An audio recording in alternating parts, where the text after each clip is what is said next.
여러분, 저는 사도신경을 암송할 때마다 빌라도는 좀 억울하겠다 그런 생각이 늘 듭니다. 왜냐하면 빌라도보다 사실 훨씬 더 나쁜 놈은 헤롯 대왕입니다. 설교 시간에 좀 좋지 못한 말을 해서 그렇지만 사실 예수님을 죽이려고 하고 예수님을 대적하고, 그 사람은 예수님과 거의 살짝 스쳐 지나갔지만 그 후대들이 계속해서 예수님과 예수님의 제자들과 또 초대 교회를 끊임없이 박해한 사람은 빌라도보다는 이 헤롯 대왕과 그 후손들이 훨씬 더 끈질기고 지속적으로 반대하고 탄압했던 것, 그런 것을 생각하면 왜 빌라도는 자기는 어쩔 수 없이 그냥 팔레스틴에 파견된 로마의 총독으로서 사형 판결을 내린 죄밖에 없는데 나만 그냥 온 세계 기독교인들이 본디오 빌라도에게 권한을 받으사, 헤롯이 더 나쁜데 헤롯 앞에 끼우든지 아니면 날 빼고 헤롯을 넣든지 그렇게 안 하고 왜 나만 가지고 그래, 그런 생각을 하지 않을까, 그런 마음이 듭니다. 이 헤롯 더 그레이트라고 불리는 헤롯 대왕은 주전 74년, 73년 그 정도에 태어나서 주전 4년에 이 세상을 떠났습니다. 그래서 예수님 태어나고 조금 있다가 이 헤롯은 죽고 그 자식들이 팔레스틴의 그 나라를 아버지가 혼자 다스리던 것을 3등분 해가지고 이렇게 다스리게 된 것입니다. 그런데 이 헤롯 대왕은 영웅이라고 부르기는 좀 무엇하고 효웅이라고 부를 수 있는 사람입니다. 여러분, 이 효웅이 무슨 뜻인지 아십니까? 사납고 용맹스러운 영웅. 좀 영웅치고는 너무 거칠고 투박하고 자기 권력을 마음대로 휘두르는 그런 사람을 불러서 효웅이라고 부릅니다. 자기 정치적 목적을 위해서는 수단과 방법을 가리지 않습니다. 아내든 자식이든 충성스러운 부하들이든 내 마음에 들지 않으면 아무 이유도 조건도 필요 없이 그냥 마구 죽여버립니다.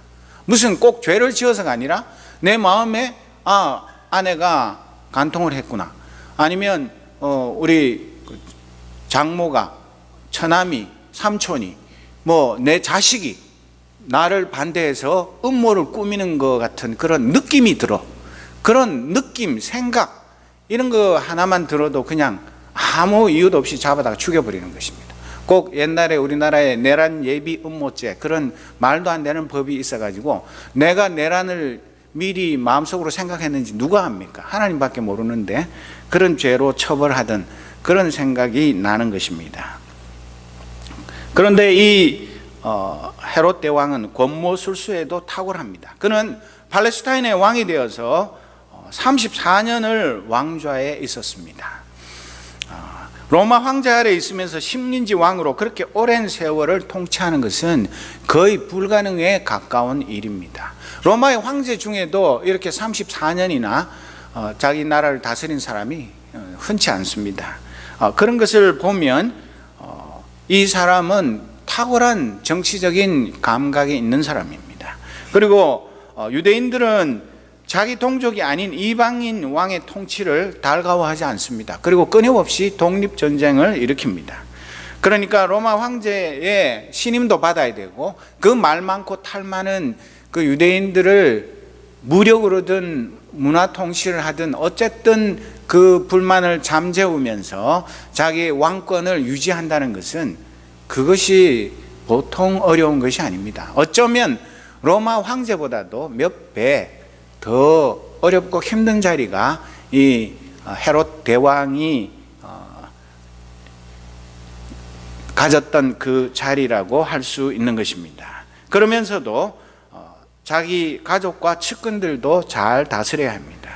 어디 다른 건 몰라도 자기 가족 측근 다스리는 게 제일 어렵고 힘든 일인 것은 예나 지금이나 변함이 없습니다. 그리고 이 헤롯 대왕은 로마 황제의 그 끊임없는 신임을 얻고 자기가 통치하는 그 팔레스타인 그 영토에 어마어마한 건축물들을 남겼습니다. 상상을 초월합니다. 예루살렘 그 헤롯 성전, 그것은 솔로몬 성전의 크기만 해도 2배가 넘습니다. 거기에다가 자기가 죽으면 미리 묻히기 위해서 헤로디움이라는 거대한 무덤을 만들었습니다. 이 사진을 한번 보여주실까요? 저도 한번 가보고 싶은데 저 동그란 데 있는 저 위에 있는 것이 헤로디움, 지금은 폐허가 되어 있지만 꼭 중국의 진시황 왕릉이 생각나는 그런 거대한 무덤을 만들어서 자기가 죽으면 저기다가 묻어달라고 미리 엄청난 공사를 했습니다. 헤롯은 팔레스타인 지방에서 가장 위대한 이름이었습니다. 그는 세상에서 가장 부유한 사람이었습니다. 그는 그 나라에서 그 누구보다 많은 사람을 고용하고 있었습니다. 길거리에 나서기만 하면 헤롯의 이름을 들을 수 있었고 어느 길을 가든지 헤롯이 지은 거대한 건물을 만날 수 있었습니다. 얼마나 거대한 건물을 많이 지었으면 조금 저 외진 시골에서도 눈만 조금 멀리 들면 어디든 간에 헤롯이 지은 거대한 건물들을 보면서 입을 쩍 벌리게, 자기도 모르게 감탄사를 연발하게 그렇게 만들었습니다. 그래서 이 헤롯이 34년 동안 팔레스타인을 통치할 때는 완전히 헤롯의 세상이었습니다. 유진 피터슨 목사님은 예수님이 탄생하신 해와 헤롯이 사망한 해는 거의 같은데 예수님이 탄생하시고 머지않아 아마도 몇 달 후 아니면 길어야 1년 후에 헤롯은 베들레헴에서 남동쪽으로 약 5km 떨어진 아까 본 헤로디움이라는 거대한 산 위의 요새 궁전에 묻혔다고 합니다. 그는 자기가 사랑하는 아내 마리암네가 간통했다는 의심을 품고 죽였고 삼촌 요셉, 장모 알렉산드라 3명의 아들을 죽였습니다. 헤롯과 개인적으로 친했던 로마 황제 아우구스투스는 명언을 남겼습니다. 지금도 세계사를 공부하면 이 이야기는 한 번쯤 들을 수 있는데, 내가 헤롯의 아들이 되느니 차라리 헤롯의 돼지가 되겠다, 그런 말을 남겼습니다. 무슨 말입니까? 내가 헤롯의 아들 되는 것보다는 돼지 되는 게 훨씬 더 오래 살 수 있다, 그런 말입니다. 아들로 태어나면 왕의 아들, 왕자로서 부귀 영화를 누리는 게 아니라 아버지 신기가 조금만 안 좋아지면 언제 죽여버릴지 모르기 때문에 그거보다는 차라리 돼지가 되는 것이 훨씬 낫다, 그런 말이 있을 정도로 잔인한 폭군이었습니다. 그는 어떤 식으로 했냐면 70세가 되어서 심각한 병으로 자신이 죽어가고 있다는 사실을 알았을 때에, 자기가 죽고 나면 사람들이 다 춤추고 노래 부를 거에 뻔하잖아요. 폭군이 죽으면 온 나라가 축제 분위기에 들어가지 않습니까? 그걸 자기는 너무 싫은 거예요. 그러니까 억지로라도 눈물을 흘리게 만들기 위해서 어떻게 했냐면 그 유대 장로들, 존경받는 장로들을 각 지역에서 잡아다가 여리고에 있는 감옥에 잡아 넣어놓고 자기가 딱 죽었다 그러면 바로 몽땅 다 처형을 하면, 전국 여러 군데서 이렇게 잡아온 장로들이 죽었으니까 그 지역에 있는 주민들이 자기들이 존경하는 그 신앙의 어른이 죽었으니까 슬퍼서 울 거 아닙니까? 그러니까 헤롯이 죽어서 슬퍼서 우는 게 아니라 헤롯이 죽인 그 유대의 존경받는 장로들 살해당한 것이 슬퍼서 울도록 그렇게 딱 다 작전을 짜놨는데 어떻게 됐겠습니까? 헤롯이 죽고 난 다음에 아무도 그 명령을 지키지 않아서 한 명도 안 죽고 다 풀려나고 온 나라 전체가 큰 축제를 벌였다고 합니다. 이것이 효웅인 헤롯 대왕이 그렇게나 34년 동안 절대 권력을 휘두르며 팔레스틴 그 유대인들을 통치했지만 그의 말로는 그렇게 끝난 것입니다. 그런데 문제는 헤롯의 방식은 예수님이 태어나신 세상에서 일을 해내는 표준적인 방식입니다. 헤롯만 그런 게 아닙니다. 헤롯은 그런 헤롯의 길, 헤롯의 방식의 대표자일 뿐이지 많은 사람들이 자기가 헤롯 대왕의 그런 권력의 자리에 앉지 못해서 탈이지, 누구나가 속으로는 내가 헤롯 대왕과 같은 그런 절대 권력을 가지고 34년이나 아무도 감히 넘보지 못하는 그런 권력을 누렸으면 얼마나 좋을까. 그런 간절한 열망을 품게 만드는 것입니다. 헤롯은 가고 예수님이 이 땅에 오시는 그 중요한 시점에 로마는 세계적인 제국으로 이미 자리를 굳히고 있었습니다. 헤롯은 로마 방식인, 바로 헤롯의 방식인데, 그것이 바로 전 세계에 통용되는, 그리고 지금도 똑같이 적용되는 이 세상의 방식인데, 그것이 뭐냐? 권력과 대단한 소비력과 전시 효과를 말하는 것입니다. 미국도 대통령이 절대적인 권력을 가졌습니다. 한국은 미국보다 더한 권력을 대통령이 가집니다. 온 세상이 민주국가라고 말하면서도 사실은 민주주의를 가장한 독재를 하는 그런 일들이 많아가지고, 이 권력을 한번 쥐면 결코 놓지 않으려고 하고, 이 권력을 가지고 백성들을 섬기는 것이 아니라 백성들 위해 군림하고 백성들을 내리누르고 백성들을 깔아뭉개는 그런 식으로 하면서 내가 너희들을 행복하게 잘 먹고 잘 살게 747 뭐 어쩌고 세계에서 7위의 경제 대국을 만들어주고 소득 4만 달러를 달성해주면 내가 좀 독재를 한들 어떠냐, 뭐 그렇게 해도 지금보다 훨씬 배나 잘 살게 되면 그게 훨씬 더 낫지 않느냐, 이런 식으로 이 헤롯의 방식이 옛날 2000년 전에 팔레스티나에서만 세상을 다스리는 방식이 아니라 21세기를 사는 저와 여러분이 날마다 부딪히는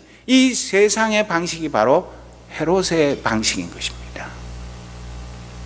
34년의 통치 기간 동안 헤롯은 이 킹덤, 헤롯스 킹덤, 그냥 나라라고 말하기보다는 헤롯의 왕국, 원래 하나님 나라도 하나님 왕국입니다.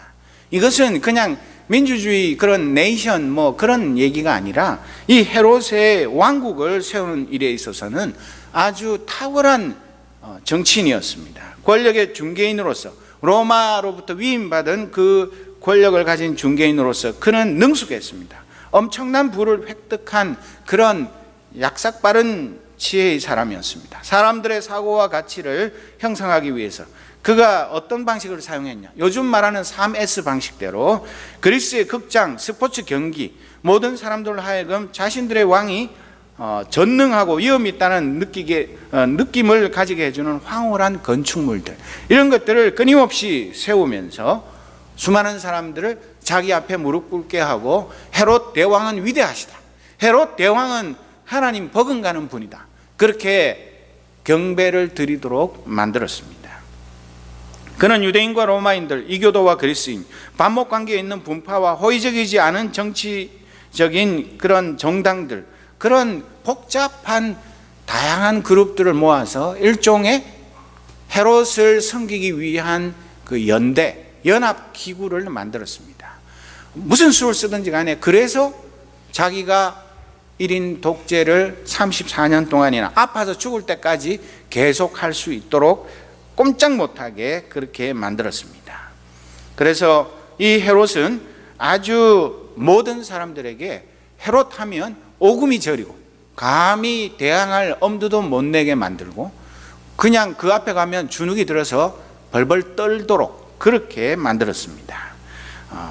그리고 아주 헤롯의 방식은 효율적입니다. 요즘 기업이든 뭐 심지어 교회도 효율성이 바로 그 사람의 능력의 척도 아닙니까? 요즘 미생 같은 데도 보면 나오지만 어디든 간에 내가 월급을 300만 원 받으면 3천만 원어치를 일을 해야만 300만 원 월급쟁이의 그 밥값을 했다, 그렇게 이야기하면서 사람을 끊임없이 쥐어짜지 않습니까?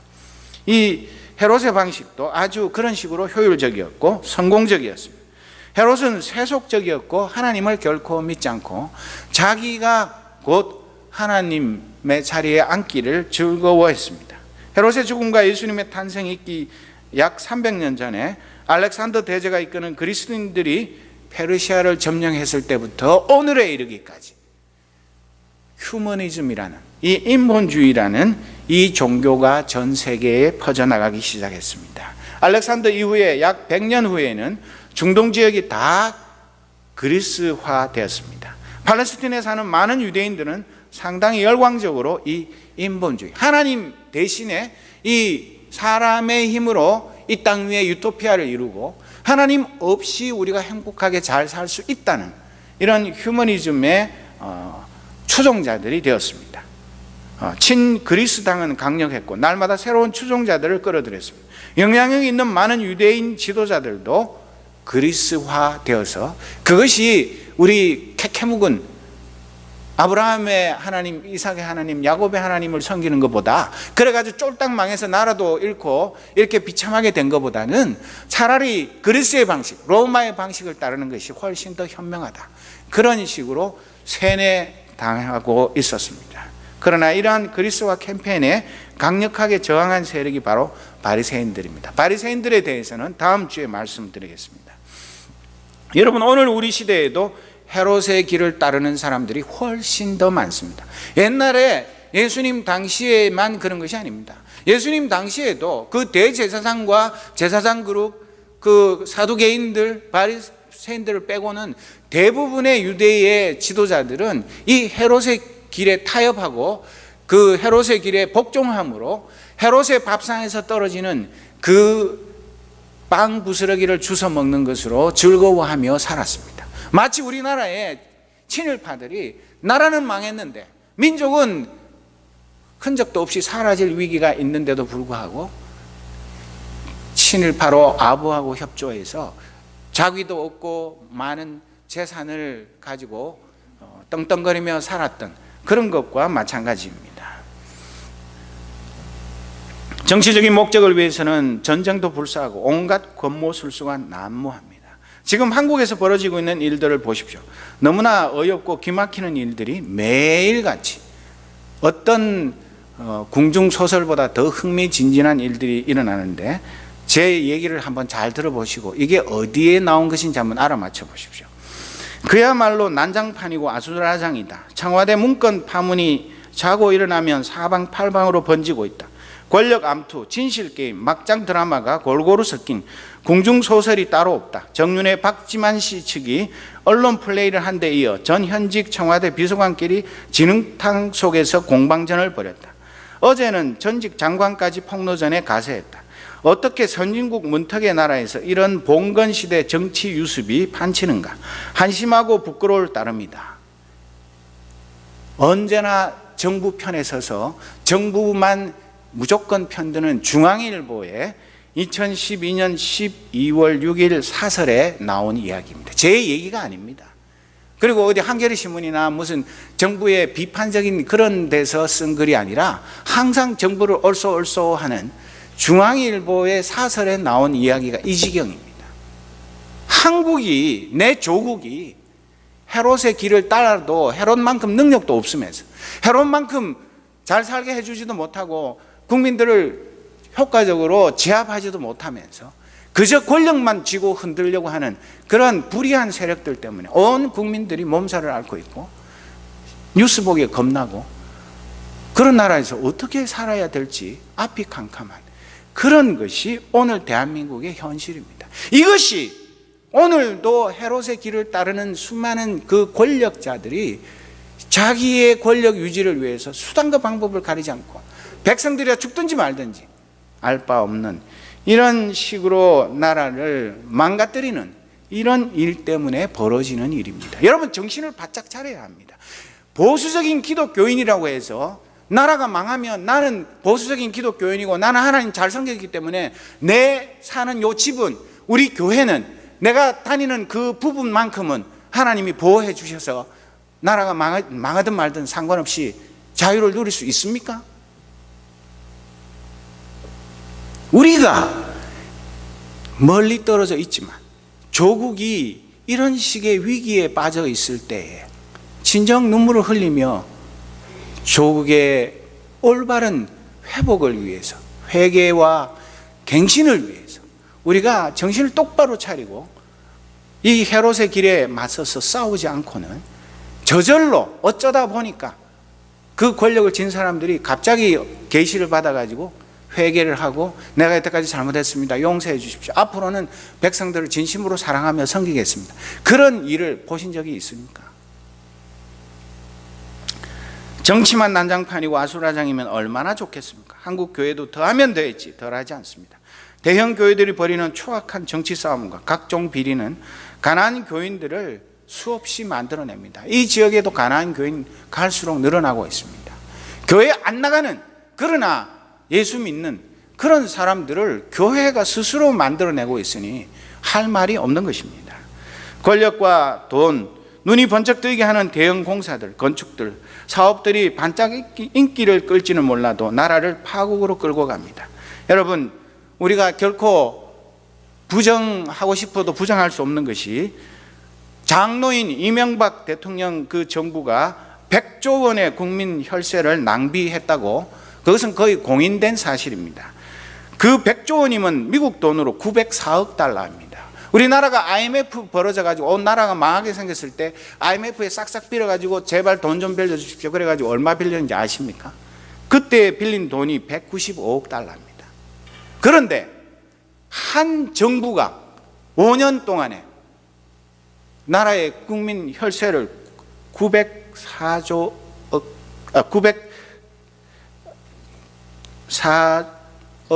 달러를 다 그냥 물거품을 만들어 놓고 아무 책임을 지지 않습니다. 그건 누가 책임지냐? 죄 없는 백성들이 세금 더 많이 내가지고 그걸 다 메꿔야 되는 것입니다.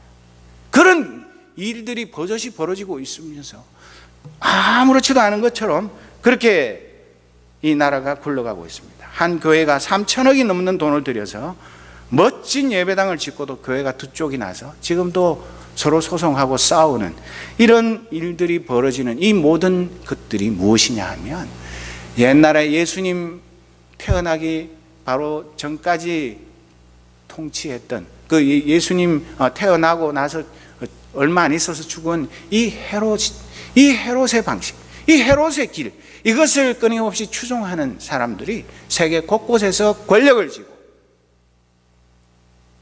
하나님의 백성들, 일반 백성들을 도탄에 빠지게 만드는 것입니다. 저는 지난해 12월 15일 주일 설교에서 메시아를 찾는 사람들이라는 제목을 통해서 동방박사들에 대해서 말씀드렸습니다. 동방박사들은 우리가 정확한 그 사람들이 출신 성분이나 그들의 이름이나 그들의 신상 정보에 대한 것은 잘 모릅니다. 그러나 여러 가지 전설도 있고 우리에게 주어진 정보를 가지고 추측해 볼 때 그 동방박사들의 선조들은 몇십 대에 걸쳐서 적어도 700년이란 긴 시간을 투자해서 이사야를 비롯한 구약의 예언자들이 예언한 메시아를 연구하면서 그분을 만나기 위해서 천문학, 역법, 지리학 등 많은 공부를 해서 대물려서 그 후손들에게 언젠가 메시아의 별이 뜰 것이고 그 메시아의 별을 관측하고 있다가 우리가 연구하고 물려준 그 지식에 의해서 그 별이 메시아의 별이 맞으면 지체하지 말고 그 별을 따라가서 메시아를 만나서 그분에게 경배를 드려라. 그런 그 집안의 불문율 그런 것들이 있어서 쭉 대를 이어오다가 마침내 이들이 그 메시아의 별을 보고 오늘 읽은 이 본문에 나오는 것처럼 먼 길을 달려온 것입니다. 아마도 그들은 남유다 왕국이 기울어 바벨론 포로로 끌려간 이스라엘 자손 중에 경건한 무리의 후손이었을 것이라고 학자들은 말합니다. 그들은 언제일지는 정확히는 몰라도 꼭 나타날 메시아의 별을 학수고대하며 긴 세월을 기다려왔습니다. 마침내 오매불만 기다리던 메시아의 별이 밤하늘에 찬란하게 떠올랐을 때 그들이 느낀 그 기쁨이라든지 그 희열이라는 것은 우리가 감히 상상하기 어려운 일입니다. 왜? 우리 밤하늘에서 몇백 년 동안 끊임없이 무슨 별을 기다려 본 적이 없잖아요. 그런데 이 사람들은 맞을지 안 맞을지도 모르면서도 이 일을 계속해 오다가 마침내 그 메시아의 별이 떴을 때 자기들은 조금도 이거 뭐 맞는지 틀리는지 뭐 계산해보고 가려면 돈이 얼마나 들고 시간이 얼마나 걸리고 가다가 무슨 일을 당하면 어쩌나 그런 쓸데없는 생각 안 하고 미리 준비된 그 모든 것들을 동원해서 지체 없이 그 메시아의 별을 따라서 메시아를 만나러 먼 길을 떠났습니다. 오로지 메시아의 별의 인도함만 바라보며 떠난 그들을 우리는 흔히 동방박사 또는 현자라고 부릅니다. 그들은 1500년 전에 예언한 민수기 24장 17절에 한 별이 야곱에게서 나올 것이다, 한 홀이 이스라엘에게서 일어설 것이다는 예언을 알고 있었다고 주장하는 사람도 있습니다. 그들이 메시아의 별을 발견하고 예루살렘으로 다시 베들레헴으로 가는 길은 얼마나 멀고 험했을까요? 그 페르시아에서 유다 땅까지 직선 거리로만 해도 1500km나 됩니다. 그 먼 길을 옛날에 낙타를 타고 약 300명 정도가 캐러번을 이루어 가지고 그 대규모 인원이 그 먼 길을 간다는 거 얼마나 어렵고 힘들었겠습니까? 무엇보다도 이 여행이 그 고생을 하면 뭐 돈을 많이 버는 것입니까? 돈벌이를 위한 여행이 아닙니다. 그리고 뭐 성공할지 안 할지 그것도 아무도 장담할 수 없는 엄청난 모험입니다. 그리고 오직 까마득히 멀리서 태어난 메시아를 찾아가 그분에게 경배하는 그런 순례 여행입니다. 그리고 아무런 대가도 없습니다. 대가는커녕 잘못하면 목숨을 잃을 수도 있는 일입니다. 무모하고 바보 같은 여행입니다. 그러나 그들은 이 여행에 자신들의 전부를 걸었습니다. 긴 여행의 짧은 만남이지만 기꺼이 모험을 선택했습니다. 그들이 예루살렘 성에 도착하여 헤롯 왕궁을 방문하여 마침내 자신들의 소원이 이루어진 줄 알았지만 이스라엘의 헤롯 왕도 그 누구도 메시아 탄생의 기쁜 소식을 까맣게 모르고 있었습니다. 멀리서 온 이방인들은 메시아의 별을 보고 메시아가 탄생한 줄 알았는데 정작 그 메시아가 탄생한 곳에 사는 유대인들은 아무도 그 메시아의 탄생 소식을 모르고 있었던 것입니다. 그들이 마침내 이 헤롯 왕궁에 도착해서 우리가 멀리서 메시아 유대인의 왕을 경배하러 왔다고 그랬을 때 그 왕권에 대해서 노이로제가 걸려있는 이 헤롯 대왕은 얼마나 놀랐겠습니까? 기절초풍하게 놀랐을 겁니다. 아니 내가 그만큼 뭐 아내고 장모고 삼촌이고 자식이고 간에 다 죽이면서 내 왕권을 지켜왔는데 나도 모르게 도대체 어디에서 왕이 태어났다는 얘기냐? 이게 무슨 말도 되지도 않는 얘기냐? 아마도 너무너무 놀라가지고 어쩔 줄을 몰랐을 것입니다.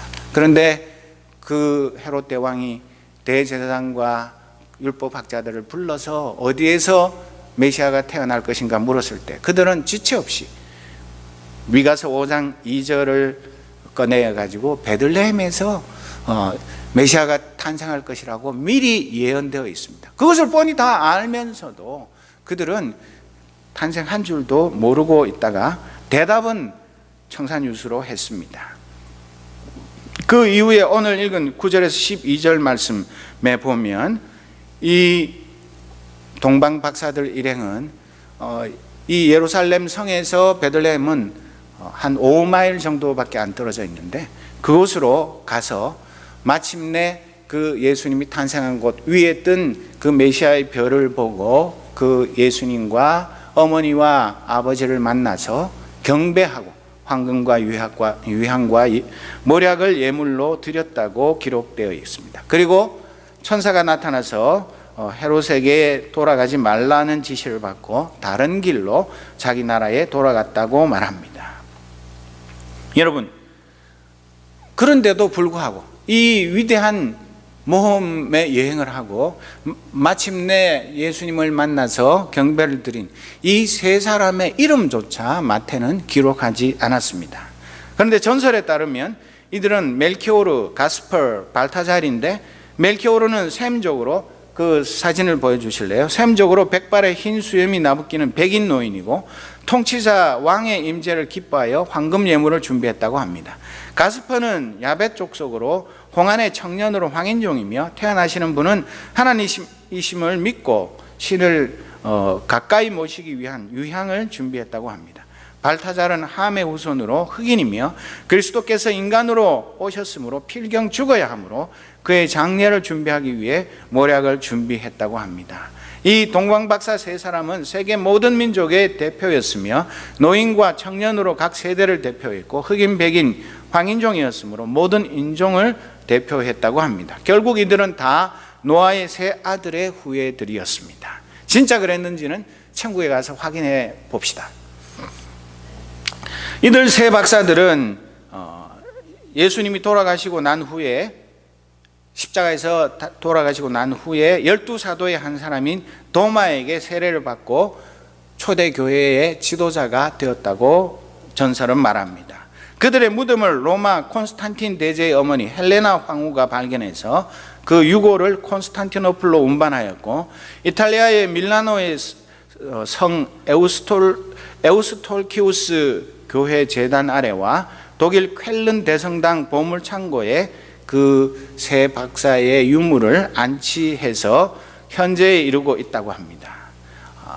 한번 시간 나시면 독일의 쾰른의 그 대성당에도 가보시고 또 이 동방박사 뼈가 묻혀 있는 다른 곳에도 가서 사진도 좀 찍어 오시기 바랍니다. 동방박사가 걸어갔던 그 길은 헤롯의 길과 정반대의 길입니다. 그들이 걸어간 그 길은 오직 일편단심 메시아만 바라보고 걸어가는 길입니다. 다른 것에 한눈 팔지 않습니다. 부귀도 명예도 안락함도 이 고난의 길과 바꾸지 않습니다. 이 길은 어쩌면 아브라함의 여행과도 닮았습니다.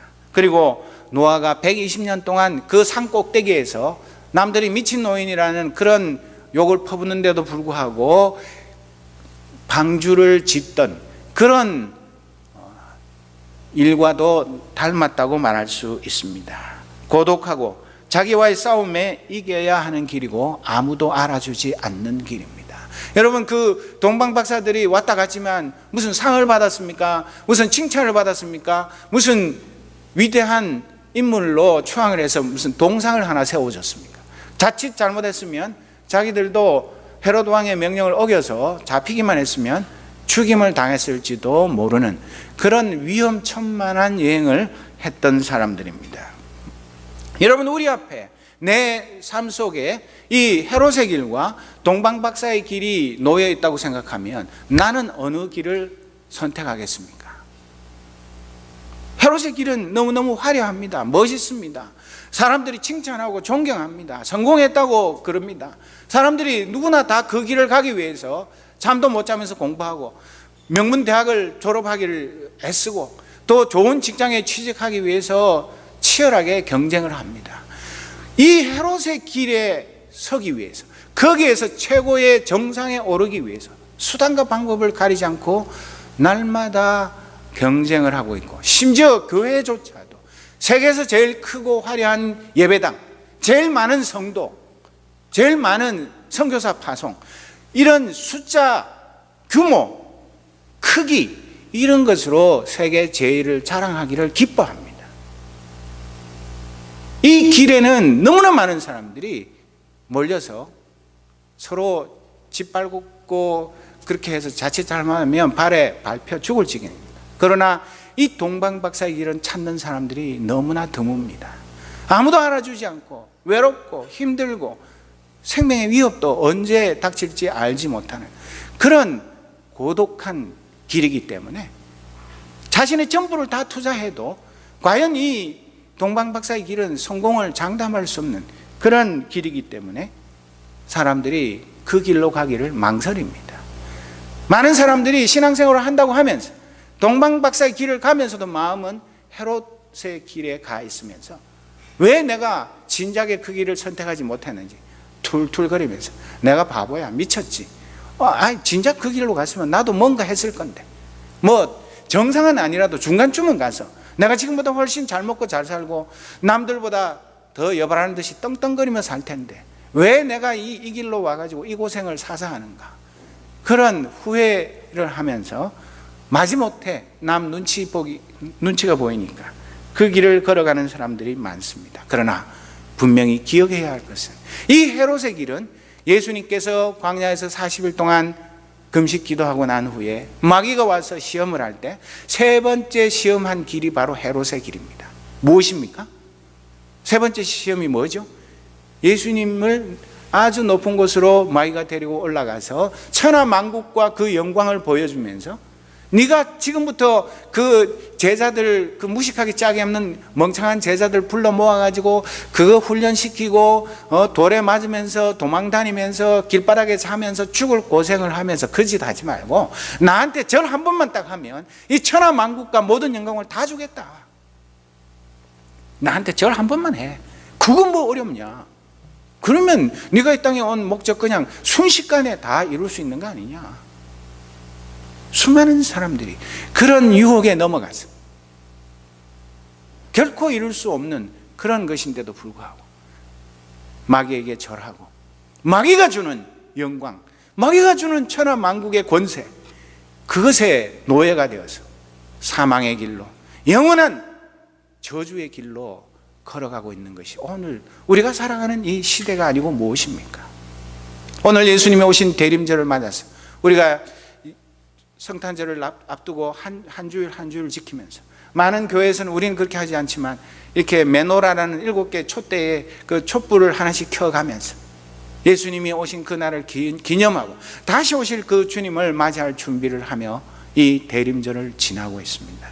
그러나 정말 우리가 오늘 이 시간에 우리에게 스스로 물어야 할 것은 내가 과연 헤롯의 길을 걸어가고 있지는 않는지, 내가 그 길에 서 있지는 않지만 내 마음속에 그 헤롯의 길에 대한 그 강렬한 열망과 나도 그 길로 가가지고 이 세상에서 군림하며 권력을 휘두르면서 을이 아니라 갑의 자리에서 많은 사람들을 내려다보면서 그렇게 살고 싶은 욕망, 그것을 떨치지 못하고 살아가는 것은 아닌지, 하나님 앞에 정직하게 나 자신의 모습을 바라보아야 하는 것입니다. 사랑하는 우리 믿음의 형제 자매 여러분, 이 동방 박사들이 그 먼 길을, 그 오랜 세월 기다려서 그 고생해가지고 불과 몇 시간도 안 되는 그 시간 아기 예수님 만나고 간 것이 무엇이 그렇게 대단한 것인가, 그렇게 생각하십니까? 바로 엎어지면 코다는 데 살면서도 헤롯은 결코 아기 예수님을 찾지도 않았고 아기 예수님을 죽이기 위해서 2살 아래의 모든 남자아이들, 그 지역에 있는 아이들은 다 죽이도록 명령을 했습니다. 오늘도 이 헤롯의 길을 걸어가는 사람들이 교회 안에조차 활개를 치고 그 사람들이 성공한 목회자요, 성공한 교회로 칭송받기 때문에 함께 망하는 길로 가면서도 그것을 깨닫지 못하는 이런 시대에 우리는 정신을 똑바로 차리고 우리가 아무리 외롭고 고독하고 힘들다 할지라도 이 동방박사의 길을 끝까지 걸어가서 그곳에 우리를 기다리고 계시는 주님을 만나고 그분께 경배하고 그분만으로 만족하는 그런 하나님의 자녀로 살아야 하지 않겠습니까?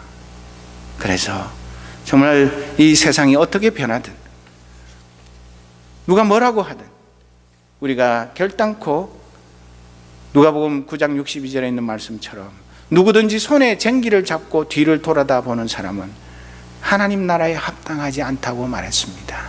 이 길을 가는 것이 아무리 외롭고 힘들고 피곤한 길이라 할지라도 거기에만 영생이 있는 것인데 우리가 끝까지 이 길을 잘 걸어가서 사도 바울의 그 고백처럼 우리가 디모데후서 4장 7절 8절에 있는 이 고백이 나의 고백이 되고 우리 교회의 고백이 되면 우리를 통해서 오늘 이 시대에도 헤롯의 길이 올바른 길이 아니라 동방박사의 길이 올바른 길이라는 것을 우리를 통해 증명할 수 있게 될 것입니다. 우리 다 같이 디모데후서 4장 7절 8절을 한 목소리로 읽겠습니다.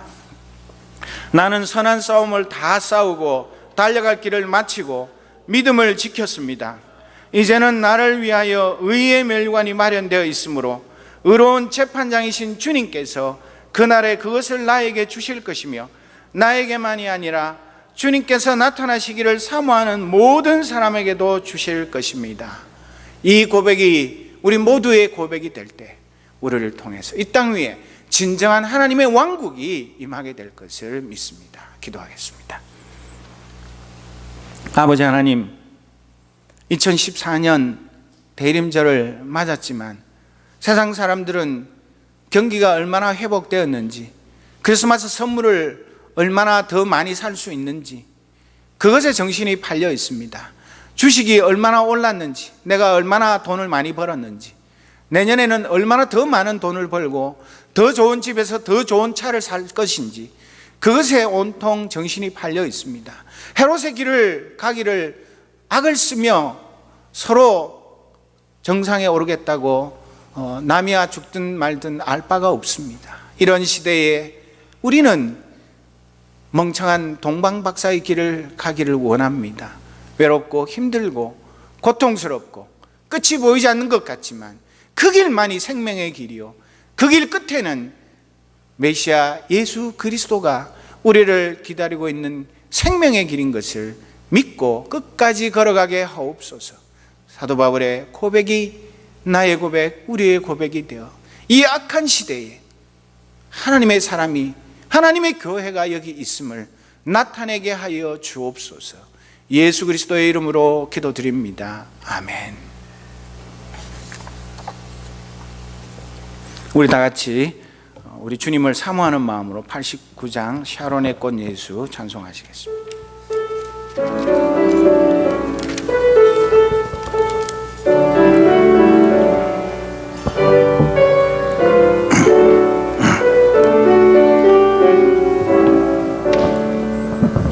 샤론의 꽃 예수 나의 마음에 거룩하고 아름답게 피소서.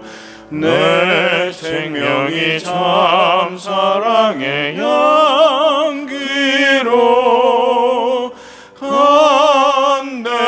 한때마다 풍겨나게 하소서. 예수 샤론의 꽃 나의 맘의 사랑으로 피소서. 샤론의 꽃 예수 이 세상에서 어느 꽃과 비교할 수 있으랴. 나의 삶의 한결같은 은혜와 사랑으로 가득하게 하소서. 예수 샤론의 꽃 나의 맘의 사랑으로 피소서. 샤론의 꽃 예수 모든 질병을 한이 없는 능력으로 고치사 고통하며 근심하는 자에게 그 신임과 소망 내게 주소서. 예수 샤론의 꽃 나의 맘의 사랑으로 피소서. 샤론의 꽃 예수 길이 피소서. 주의 영광이 땅 위에 가득해 천하 만민 주님 주님 앞에 엎드려 경배하며 영광 돌릴 때까지 예수 샤론의 꽃 나의 마음의 사랑으로 피소서.